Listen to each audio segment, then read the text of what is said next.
a tape that has been hidden for many years by the government, secret services, whoever, of Leon Britton abusing young boys. So it isn't just Tony Blair's government, it's Margaret Thatcher's government. And Leon Britton, I'll say it again, was a regular visitor to her own guest house at the same time as Gary Walker, who was heavily a leader of Sinn Féin and the IRA, while bombs were going off on the streets of this country. I'm sorry, I'm getting angry now. While bombs were going off on the streets in this country, and people were being accused of this and that, while these two, our Home Secretary and the leader of Sinn Féin and the IRA, were messing about with children at Elm Guest House and worse. And we're now going into the detail of snuff movies.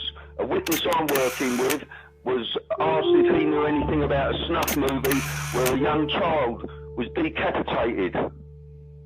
So it's going a lot deeper, Lou, and I asked Nick Clegg that question 4 years ago, Lou. Yeah. Bill, can we just quickly go on? What happened on the BBC this morning? Because obviously I came straight into the studio and I've just been...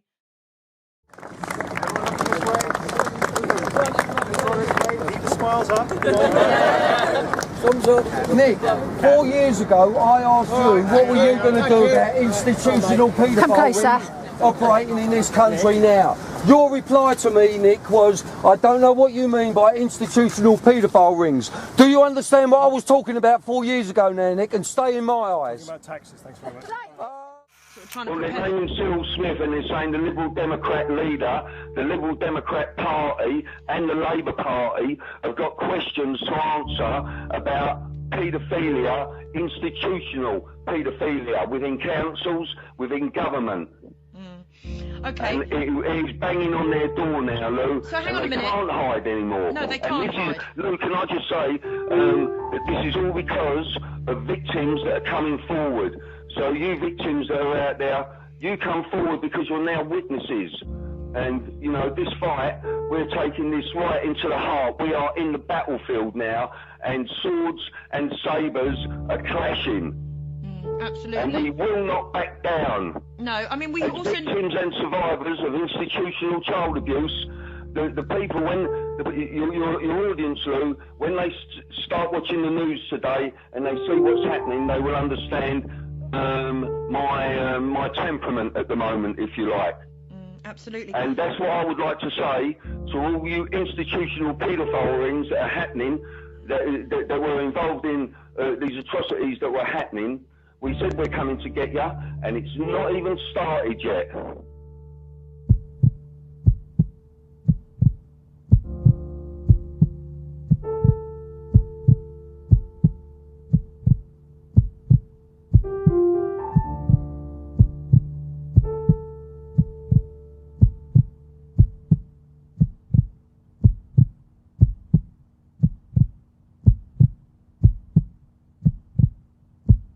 Now, the Labour MP for Rochdale, Simon Danchuk, recently published a book, Smile for the Camera, The Double Life of Cyril Smith.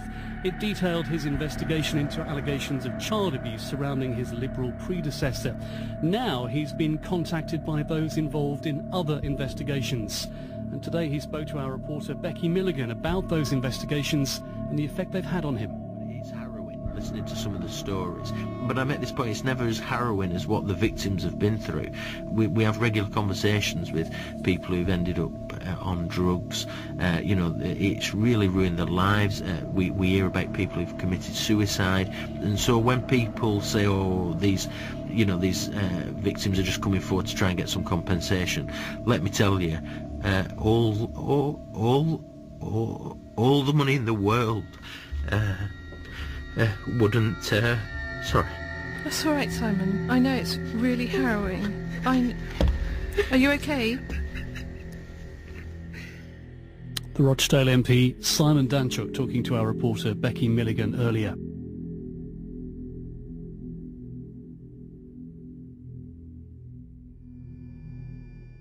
to another story, and the Jimmy Savile sex scandal at the BBC and with the police is rumbling on. 7 times, apparently, the police let Jimmy Savile off. That's the headlines of many of the newspapers today.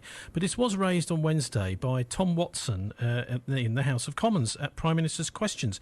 And if you listen carefully, you can hear a lot of the Conservative people at the very beginning, when Tom Watson stands up to speak, making sort of animal noises at him. But anyway, let's hear what he had to say.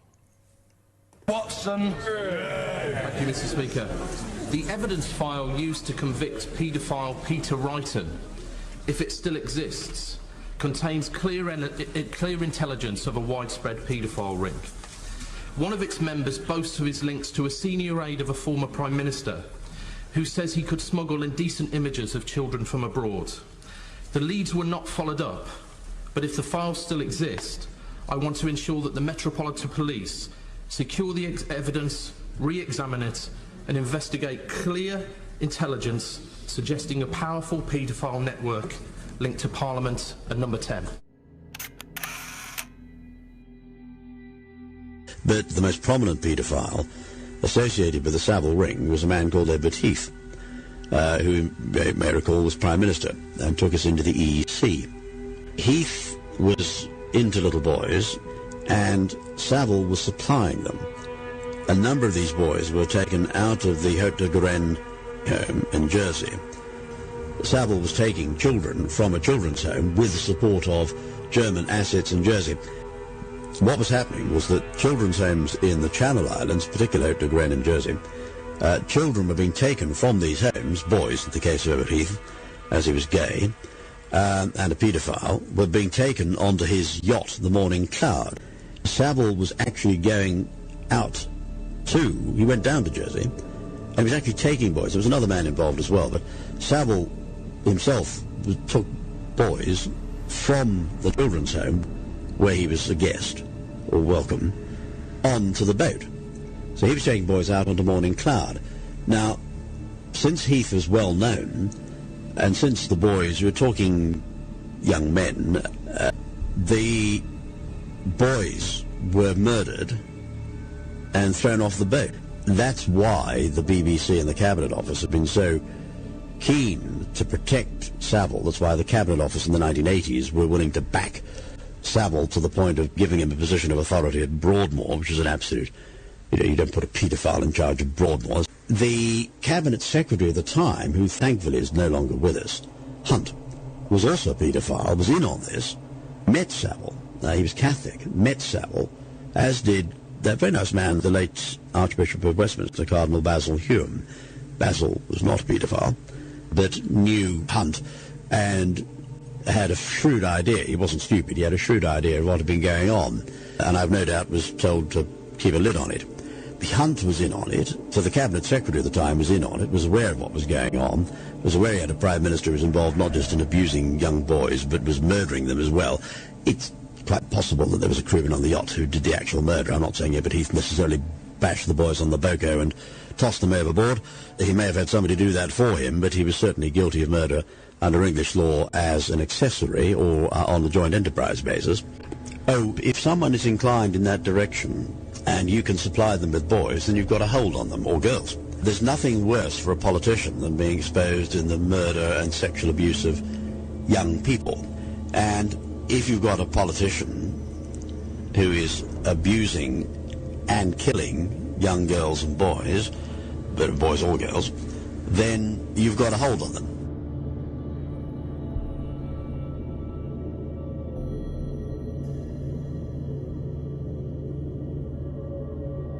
Paedophilia is a wonderful means, if you're a hostile intelligence agency, of blackmailing politicians. The reason it's particularly disgusting, quite aside from the element of sexual abuse and coercion and corruption of young people, that's disgusting in and of itself. But what makes it particularly vile, and we saw this in the Madeleine McCann case, and that's why the Madeleine McCann case was so heartbreaking and tragic, if the children are, and I'm afraid with paedophilia we sometimes have babies being abused, but if you're not talking babies, if you're talking toddlers who are able to recognize the people who are abusing them, since the people, there's absolutely no point doing it unless the politician is high profile. Since you're talking about people who are on television, people who are high profile, you have to murder the children in order to protect your asset. So for the Germans, it was essential that the boys that were being taken onto the yacht, that was a death ride.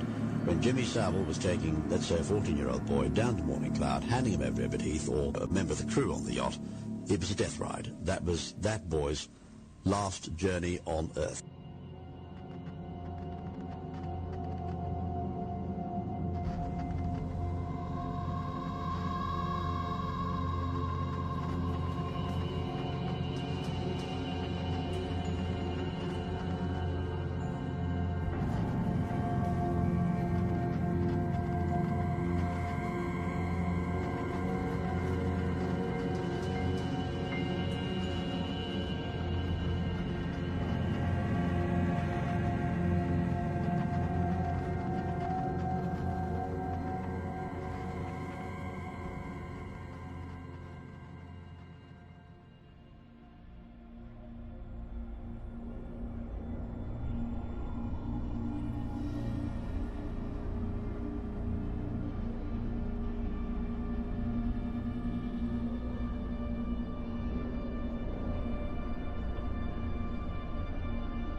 Over recent days, the Daily Mail has splashed its front pages about the Labour deputy leader, her husband, Shadow Minister Jack Dromey, and the former Labour Health Secretary Patricia Hewitt. All three worked for the National Council for Civil Liberties in the 1970s and 80s. The council, now known as the human rights organisation Liberty, was linked to the Paedophile Information Exchange, a group which campaigned for paedophiles' rights. It even argued to lower the age of consent to 10. Ms Harman became the legal officer at the NCCL in 1978, and her name appears on documents submitted to the Home Office that argued that pictures of naked children should not be banned as indecent unless it could be proved that the child had been harmed. All right, Harman, you were the legal officer for several years at the National Council for Civil Liberties, which was affiliated to the Paedophile Information Exchange. Why was it acceptable even to have an affiliation? They didn't try to hide what they were. The title of the group was the Paedophile Information Exchange. Why was it okay for them even to have any link with the group you worked for? At the time when you were the legal officer there, you wrote in a briefing paper to MPs, and we have it here, that prosecutions in relation to child protection and photography should only proceed if you can prove that children were actually harmed. Can you see why people might raise an eyebrow? Was the affiliation between the two groups a mistake? Well, NCCL takes money from any organisation which was a lawful organisation and any individual. You're happy that your employer for 4 years took membership money from a group that was overtly campaigning for the rights of paedophiles. That wasn't a mistake. That's what you're saying. You know, I stand by what I was doing at NCCL, and I stand by what I've done all the way through.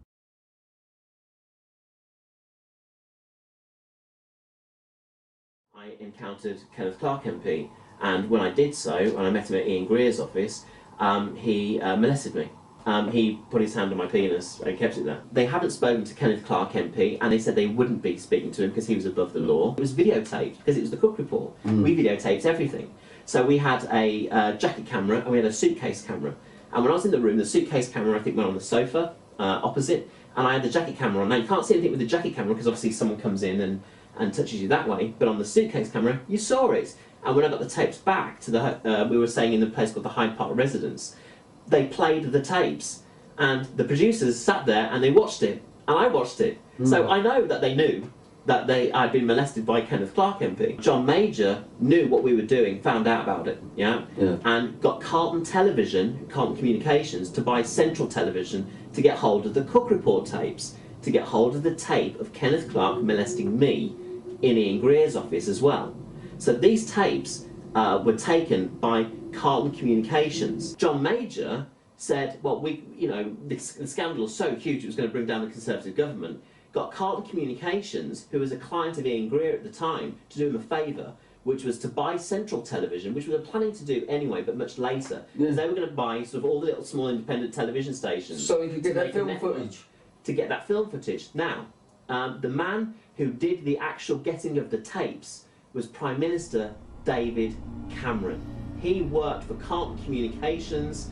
He was Michael Green, the CEO's right-hand man, and he handled it. So when the police went to David Cameron to say about questioning Kenneth Clarke, guess what he said?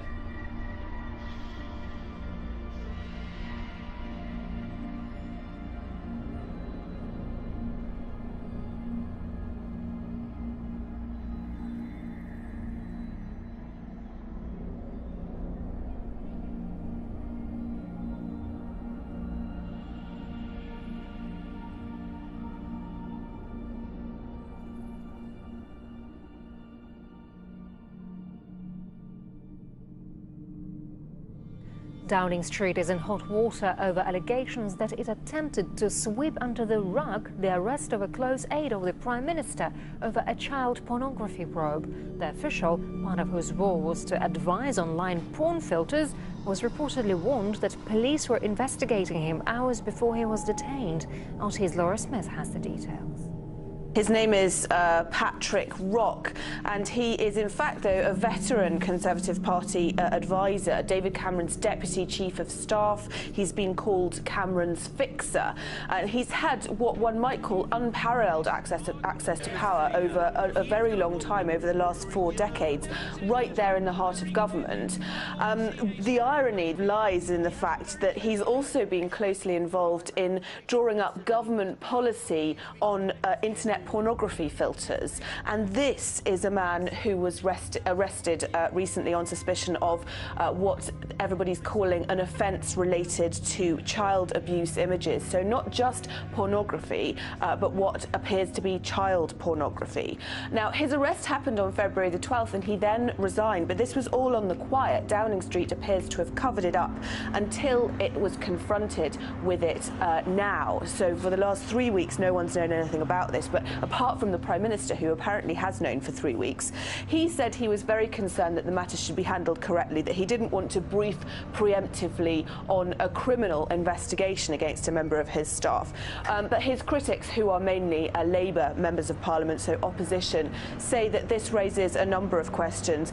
For example, what level of security did Patrick Rock have? Is there other stuff that we don't know about? It's also emerged, by the way, that Rock had previously been accused of sexual harassment, which was dealt with by his boss at Downing Street, so a political figure rather than a civil servant figure, not very usual. So again, some sort of oddity going on there. The Prime Minister's being accused of a cover-up, and his Labour critics say that this undermines the entire credibility and effectiveness of the government. When are individual cases too much? When is pain too much? I can assure you I've seen enough individual cases, and there are at least one Belgian journalist who has seen enough individual cases, and there is one journalist, Christopher Booker, who writes regularly about individual cases.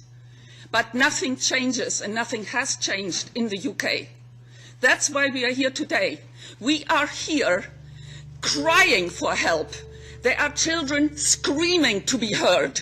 If you don't hear those children scream, who will? Let's just go straight into it, right? Let's go straight into it. Let's go straight into it. The witness that I'm talking to from Operation Fernbridge made 2 films of Jimmy Savile. Right. 2 very special films of Jimmy Savile. In one of those films, he was abusing a dead young girl in a mortuary. In the other film, he was filming a dead young boy. That Sidney Cook was a friend with Jimmy Savile. Of Jimmy Savile. Robert Maxwell was a paedophile, and that is it. And Robert Maxwell is now dead. And Robert Maxwell, our witness, had actually had a sexual encounter with Robert Maxwell and been on his boat quite a few times and seen many powerful people there from the media. You know, it's a horrendous story. And then we've got a picture of Prince Andrew with his arm around an underage prostitute, Charles Napier. Charles Napier was paedophile information exchange, because I've been looking since, you know, you and I had that conversation about a month ago. I started looking who this Charles Napier is. I believe he had a boat which kids would go onto the boat, they'd go a sailing boat, and then that people would but they weren't up. just any kids. He had Down syndrome kids and disabled kids on that boat. I believe that the Pilkingtons had something to do with the killing or the death of my brother Peter.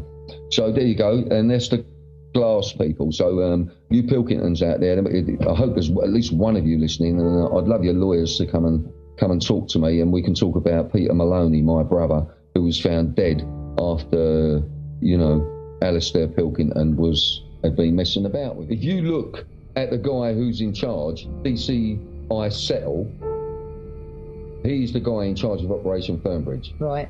That's his name, right? He's a detective inspector, Savile. He was head of the Royal Protection. He used to protect the Queen. Why are you there, Savile? Why are you there? Why have you told Andrew he's not allowed to talk about the royals? Why have you told Andrew that he's not to talk about the serving politician or the serving chancellor? Why are you following him everywhere? When we went up, because I'm in the middle of making a documentary with this guy, and when we went up to his house, he had been bugged. A bug was found in his house. And like you say, there is royalty involved. There's no 2 ways about it. Everyone is involved, the hierarchy. That was their playground. They've done what they wanted to do. I believe that there's going to be a big name coming out this weekend. I hope it's coming out, because I've been promised by the national media that it's been coming out for a few weeks. But there is a guy that I've been working with in the national media, and he's a good guy. If they don't name, right, this high cabinet minister, right, who was in Margaret Thatcher's time, very, very powerful man. If they don't name it this weekend, I'll name it next week. How's that? I'll come on your show and I'll name this bastard who done it. Because I've got a list that would bring this country to its knees. You know, it's like the female politician that they won't name. You know what I mean? Yeah. I can't name who I know, she was. but there's most people have got it. I'll tell you what. People have got it. Yeah, but you know, when paedophilia, you know what I mean, so this subject, when it starts affecting what you're eating and what you're not, you know, I can't eat a curry anymore. Well, Gary, your fans cut across all age groups and include Patricia Neal and the late Roald Dahl. You were introduced to them by their daughter, and she is here, Tessa Dahl. Tessa,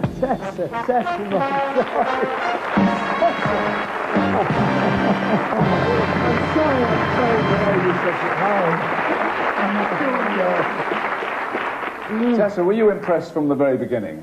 Oh, always greatly impressed. Oh. Gary actually came to live in my house when he was between jobs. And, yeah, but I was absolutely broke. My sister Lucy turned it into quite a successful venture because she used to pack the train full of her adolescent school friends in school uniform. And they'd Skype school. And she'd bring them up to the house and charge them £5 a head to come and gaze at glitter.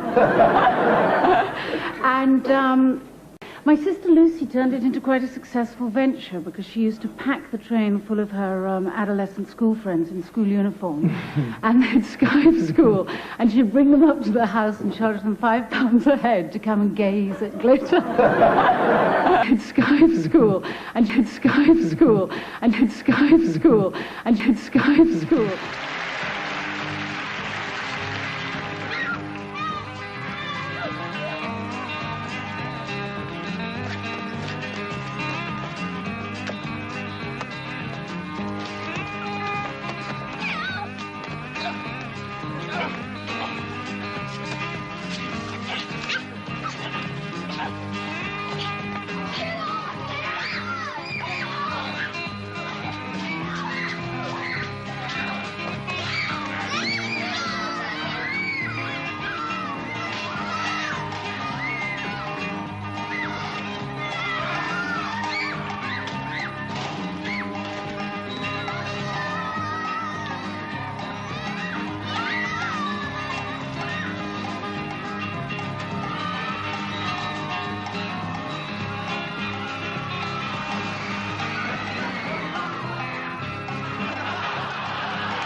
First of all, I would like to start by saying that we have an international paedophile ring that's been operating within every democratic government on our planet. There has also been connections to the Middle East all over the world. We're looking at the killing of children. We're going back to just a guy called Sidney Cook, which those that are initiated into this subject will understand. We're looking at the torture of children. We're looking at snuff movies. I'll tell you what happened. One snuff movie, our victim was forced to film a snuff movie, all by Sidney Cook.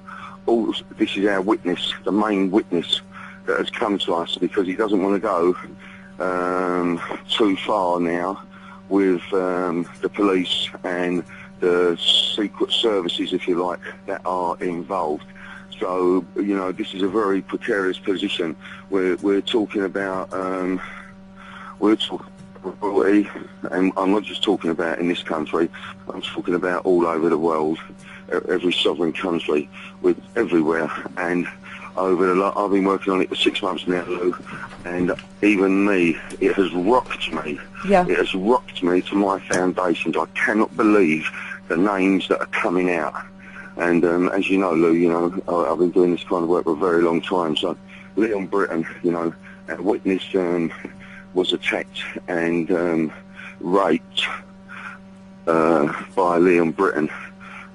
Leon Britton is the one that they don't want to go for at the moment. Our witness identified Leon Britton by a tattoo that he has on his groin. Our witness threw the tattoo for the police. The Queen herself has been accused of being involved in abducting children.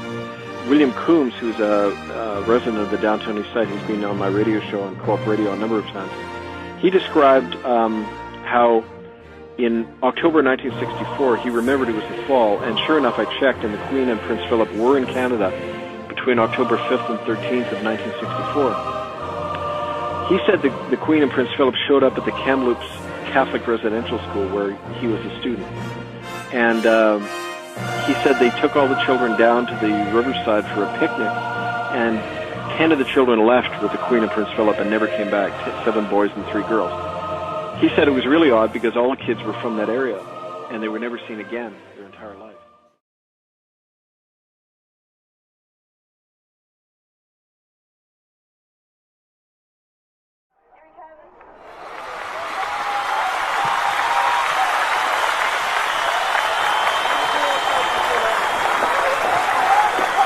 Hello everybody, my name's Phil Maloney and I am a victim of child abuse, as were my 7 siblings.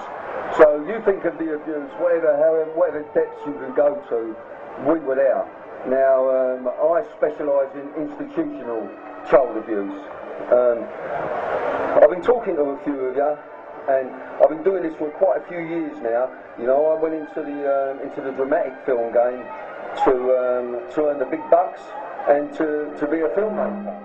But this came back on me when my sister was found dead in her apartment after a documentary film I shot called Sun, Sea and Satan. And in Sun, Sea and Satan, I am accusing the establishment, the institutions and the Crown of killing my sister. Now, when I was making Sun, Sea and Satan, when I was shooting this film on the island of Jersey, it's about Hope de la Garenne, where there was a massive establishment cover-up and many of the children were being killed. I don't know if you remember, they found teeth in the cellar and bits and pieces of kids lying about and victims giving statements that were ignored and are still ignored. And there was a newspaper article in the Irish World yesterday about me, and it said that I was going to commit treason. Well, it's saying that I have a victim underneath your man here, if I say telling you people here in the middle of Trafalgar Square that I have a very reliable victim who is a witness on the island of Jersey who told me in detail how the Queen Mother used to play about with her. Yes, I can see you. And this is what you're all here for. You're all here for the Crown. You're all here, all you tourists, you're all here to say, what a wonderful country, we've got a wonderful Queen. Well, what you don't know is that the Queen owns the island of Jersey. The UK does not own the island of Jersey, it is the Queen. Our Queen owns the island of Jersey. It has a population of just 90,000, 9-0. Yet it has a financial industry worth £250 billion per year. She has not taken any, and I can see one of the wardens looking at me, because what I am doing here is committing treason. Now, it was up to 1998 that the only law in this country, not killing children, raping children, torturing children, no death penalty for that. But in 1998, we still had a death penalty in this country for treason. Now, treason means something as simple as this: talking bad against the royal family. Well, if we've got any police officers here, I am accusing the Queen Mother of paedophilia. And I am accusing her daughter of covering it up on her island of Jersey. And so, this is a dirty country. This country is filthy because of our Queen and her mother and Mr. Lord Mountbatten, who, when he was killed, had 3 children on his boat with him. That's how high it goes. And now, another little bit of sinister story for you. The Pope, the age of sexual consent in the Pope's Vatican City up to 1 year ago, 2009, was just 12. 12. You can take a kid at 12 years of age in the Vatican City. Then, when our film Sun, Sea and Satan was released, they put it up last year to 14. You have 800 priests, clergymen that live in the Vatican City. Nobody else lives there or stays there. They are celibate. Now, celibacy means you don't have sex. Why do they need an age of consent if they don't have sex? And I'm very angry. I am very angry. Good evening. BBC South East Today has discovered that the Church of England has conducted a secret investigation into a former Sussex bishop who is also a close friend of Prince Charles. The Right Reverend Peter Ball has close ties to the royal family and was the Bishop of Lewes for 15 years. But he resigned in disgrace in 1993 after committing an act of gross indecency against a teenager. We now understand that a dossier of information about the bishop has been sent to Sussex Police for review. Our Home Affairs correspondent Colin Campbell has the exclusive story. With great penitence and sorrow, the circumstances that have led to this police caution. After his resignation, the bishop was provided with a grace and favour home in Somerset by Prince Charles. He also read a homily at the funeral of Camilla Parker Bowles' father in 2006. Now 80, Bishop Peter Ball continued working in churches until 2010. In a statement, Sussex Police told us the reports and files they've received relate to matters more than 20 years ago and that the contents will be reviewed in order to establish whether any police investigation of possible criminal offences would be merited.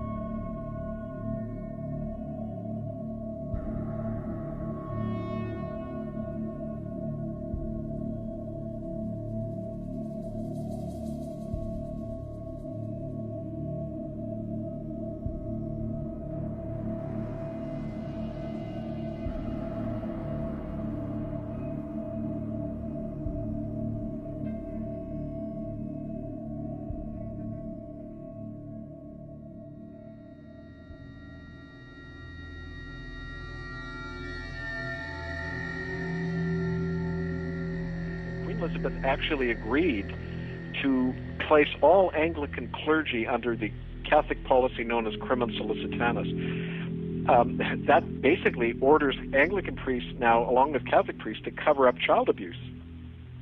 What she just did by that was violated her coronation oath, where she swore to protect the citizens of England. She has agreed now to cover up child rape. This is like an official criminal conspiracy.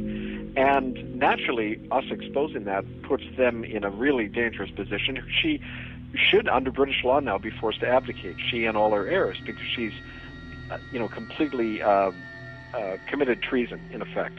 Now, their backs are obviously to the wall on this, and they are now obviously getting some advice that I should be permanently silenced, because in order to stop this, which could lead to a whole chain of events which could topple the whole British monarchy.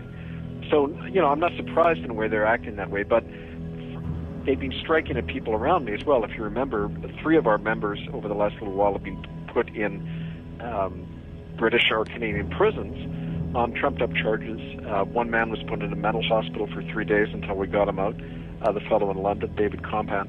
So, they've been hitting around us, but definitely this is aimed at trying to, stop this exposure of the direct link between the Vatican and the Crown.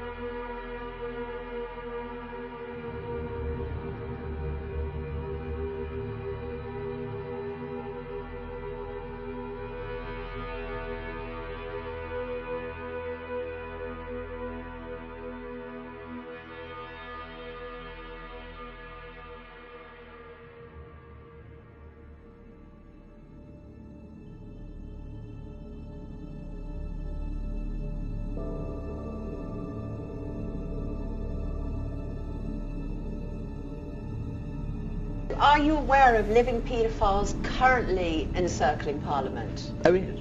There are several in Parliament at the moment. Right. and they're being blackmailed. They are being blackmailed. And it's a problem. And by whom would they be blackmailed? Well, it all goes back to Germany. The German intelligence are the classic users of paedophiles. The Germans understand paedophilia very well. Not saying all Germans are paedophiles, but obviously. the German intelligence have always understood paedophilia, and they've also had a good understanding of human nature and human weakness. It partly goes back to Freud, who was one of their intelligence advisors. He was one of their psychiatric advisors. The Germans have always had brothels, male brothels, in England. In the 1930s they had 3. There was one in Oxford, one in Cambridge, and one in London. Right. They also had female brothels as well. And interesting dispersal there, really, isn't well, yes, and it's not... London is the centre of power. Oxford and Cambridge are the centres of education, or were then. And, of course, what the Germans are doing is spotting future leaders. Right. Edward Heath was recruited at Oxford. He was recruited at Balliol in 1937. Right.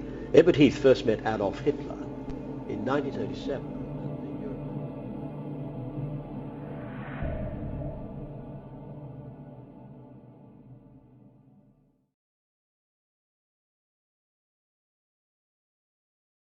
"4 years old. I'm the oldest one from the whole family, and it's a church ritual from what is in the Bible. The first born should be offered to God, and that was what they did to me when I was 4 years old. Put me on my stomach on the table. And the vicar, he put his fingers in my vagina, and it was bleeding. And then my grandfather did it, not with his fingers, but with his penis, and all they were singing, and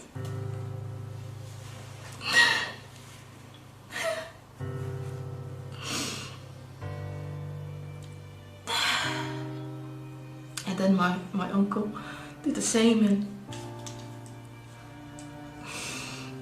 it took an hour before they were ready in the hole. It was a blanket, a white blanket where I was on laying, but it was totally red.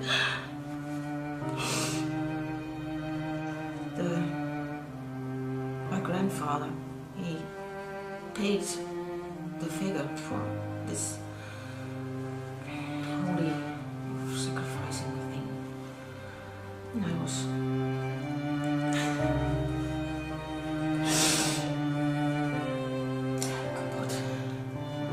broken. And afterwards I had to go more than once a week to my grandfather's house to have myself abused by him. And then he raped me.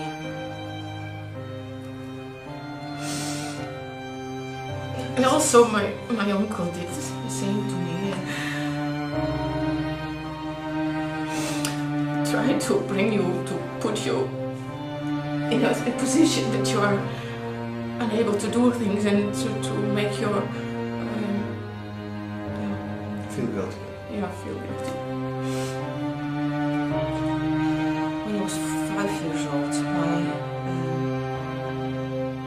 the house doctor did come, who always also gave me the pills after the ritual. And he learned he taught my parents how to torture me with electricity.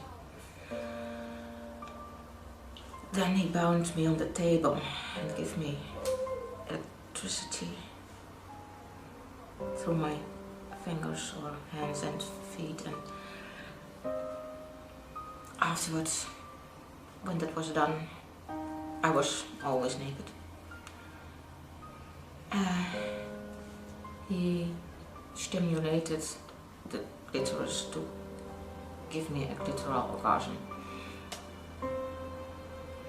So torturing and orgasm should go together.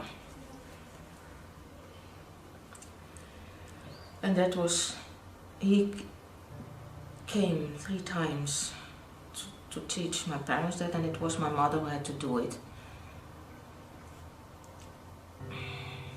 So your mother used to give you an orgasm? Yeah. Stimulate you? Yeah. Your mother was sexually abusing you too? Yeah. My mother trained me, and it was a training for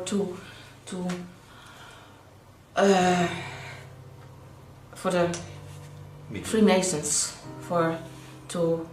it's an examination, a kind of examination, if they will come through or not, if they are really pedophile or... So it's initiation, you mean?